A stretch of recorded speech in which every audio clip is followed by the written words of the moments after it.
جب دنیا کی طاقتور ترین فوج نے ایران کو الٹیمیٹم دیا کہ 48 آورز میں آبنائے ہرمز خالی کر دو تو توقع تھی کہ دنیا میں بہت بڑا طوفان برپا ہوگا۔ جب یہ الٹیمیٹم ختم ہونے کو آیا تو امریکہ نے اچانک اعلان کر دیا سیز فائر کا اور کہا کہ ہماری ایران سے بات چیت چل رہی ہے، حالانکہ کوئی بات چیت ایسی ہوئی بھی نہیں ایران کے ساتھ۔ سامعین و ناظرین کرام، آپ سے مخاطب میں ہوں ڈاکٹر محمد یونس وڑیچ۔ آج کی ویڈیو میں ہم دیکھیں گے بین الاقوامی پردہ داری کے پیچھے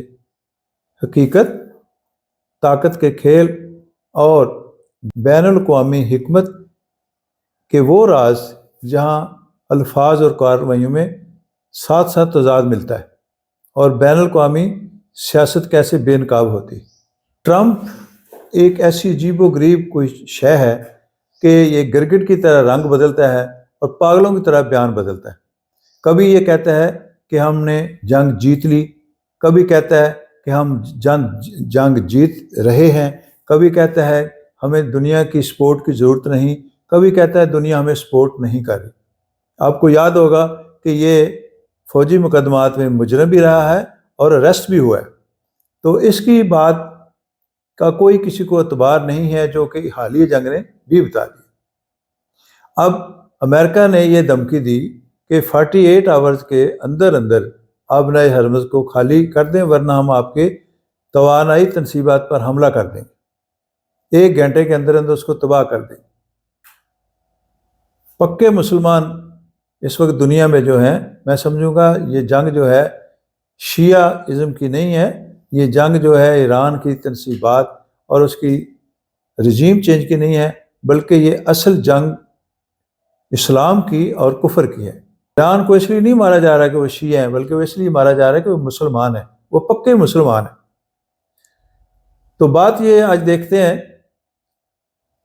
ایران نے کیا کہا۔ ایران نے کہا کہ اگر آپ ہماری توانائی تیل، گیس اور اس طرح کی باقی پاور پلانٹ 1 گھنٹے میں تباہ کرتے ہیں، ہم آدھے گھنٹے میں اس کا جواب دیں گے۔ ہم سعودی عرب کے پہ اٹیک کریں گے، ہم کویت پہ کریں گے، ہم قطر پہ کریں گے، ہم بحرین پہ کریں گے، ہم لبنان پہ کریں گے، اور ان سب کے وہ پلانٹ جہاں سے یہ صاف پانی بناتے ہیں وہ تباہ کر دیں گے، ان کی تنصیبات تباہ کر دیں گے، ان کی انرجی تباہ کر دیں گے۔ ہاں، ایران نے یہ بھی کہا کہ آپ یعنی امریکہ یا اسرائیل میں سے کسی نے جب ہمارے جزیروں پر حملہ کیا تو ہم ان آبنائے ہرمز میں آبی سرنگیں بچھائیں گے، جو کہ بہت اس کے نتائج خطرناک ہو سکتے ہیں۔ تو آئیے دیکھتے ہیں کہ ٹرمپ نے 48 آور گزرنے سے پہلے الٹیمیٹم کو کیوں واپس لیا اور خود اپنے طور پہ ہی سیز فائر کا اعلان کیوں کر دیا، جبکہ ایران کی طرف سے قطعاً کوئی ایسا اعلان نہیں ہوا۔ ہاں، البتہ بین الاقوامی پاکستان، مصر یا ترکیہ کے ساتھ روابط ضرور ہیں، لیکن کیٹیگوریکلی ایران نے کوئی نہ مذاکرت کی ہے، نہ کہیں مذاکرت کی ٹیبل پہ بیٹھا ہے، اور نہ ہی اس نے صلح کی بات کی ہے، چونکہ وہ جانتا ہے کہ یہ امریکہ اور اسرائیل جھوٹے ہیں، یہ کننگ ہیں، یہ چکر دیتے ہیں، ان کی کاروائیوں اور الفاظ میں تضاد ہے، ان کا کوئی اعتبار نہیں، نان کمیٹڈ ہے۔ تو دیکھتے یہ ہیں کہ امریکہ نے یہ کیوں اچانک فیصلہ کیا، یو ٹرم لیا ٹرمپ نے کہ ہم 5 دن کی سیز فائر کرتے ہیں۔ تو اس کی سب سے ایک جو بڑی وجہ ہے یہ ہے کہ اس وقت دنیا میں انٹرنیشنلی عالمی قیمتوں میں جو عالمی قیمتیں ہیں تیل کی، وہ بہت زیادہ بڑھ چکی ہیں، اور اسی طرح جو سٹاک ایکسچینج کی مارکیٹ ہے وہ بہت زیادہ ٹریلین میں نیچے گر چکی ہے۔ تیسرے نمبر پہ ایران کی انرجی جو ہے تنصیبات، ان کو تباہ کرنا اتنا آسان نہیں جتنا سمجھا جاتا ہے۔ لوگوں نے ایران کو انڈر ایسٹیمیٹ کیا ہے۔ ایران کی تنصیبات جو ہے انرجی کی بہت کمپلیکیٹڈ ہے، پھیلی ہوئی ہیں، اور اس میں اور ملکوں کی بھی انٹرسٹ ہے۔ مثلا نیوکلیئر پلانٹ پہ جو کام ہو رہا ہے انرجی کے لیے، تعمیراتی کام کے لیے، اس میں بہت سارے رشین بھی کام کر رہے ہیں، تو اس ملک کی بھی انٹرسٹ ہے، یہ بھی ایک فیکٹر تھا اور امریکہ کو پتہ ہے۔ چوتھا، یہ جو گلف کنٹریز کو نقصان ہو چکا ہے، بلکہ 10 سال وہ پیچھے چلے گئے ہیں، یہ جو نقصان ہوگا اور ہوا ہے، یہ ٹرمپ کو پتہ ہے کہ یہ سارا ملبہ مجھ پہ گرنا ہے، یہ بھی ایک وجہ ہے کہ اس نے سیز فائر کیا۔ اس کے علاوہ ایران کی ایک امیج بن چکی ہے، اس نے ثابت کر دیا ہے ایک دو جنگوں میں، اور اس کی ایک ساکھ ہے کہ وہ جو کہتا ہے کر گزرتا ہے، لہذا ایک خوف بھی ہے ایران کی طرف سے کہ جس کی وجہ سے ٹرمپ نے سیز فائر کیا۔ TSNC ایک ادارہ ہے، اس کی طرف سے بھی یہ ڈیمانڈ ہوئی ہے کہ اگر یہ جنگ جاری رہی تو ہیلیم گیس جو ہے جس کی ٹیکنالوجی میں اور ہر جگہ ضرورت ہوتی ہے، یہ کم ہو جائے گی۔ اس کے علاوہ اتحادی ملک بھی پیچھے ہٹ گئے ہیں، انہوں نے نام تو لکھوائے ہوئے ہیں کچھ تقریباً 22 ملکوں نے کہ ہم ٹرمپ کا ساتھ دیں گے، لیکن پریکٹیکلی عملی طور پہ فوجی طور پہ وہ کچھ نہیں کر رہے۔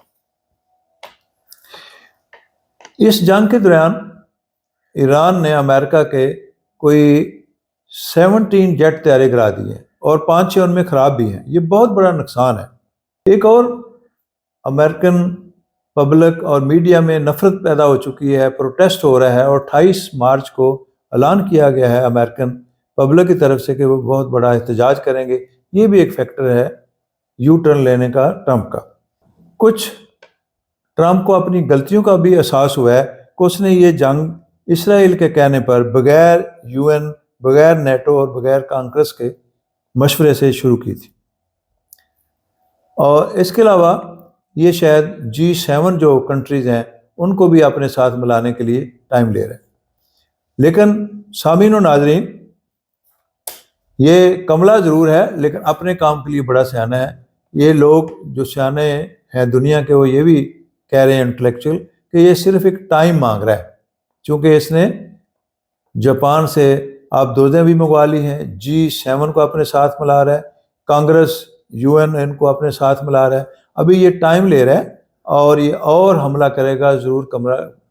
حملے سے باز نہیں آئے گا۔ تو آپ کی کیا رائے ہے جی سامعین؟ یہ سیز فائر ہونا چاہیے نہیں ہونا چاہیے؟ اس نے اپنے طور پہ پہلے بھی سیز فائر جب کر لیتے ہیں، اور سیز فائر کرنے کے بعد اس کے دوران بھی یہ حملے کرتے رہے اسرائیل پچھلی دفعہ ایران پر، اور اس دفعہ بھی کریں گے۔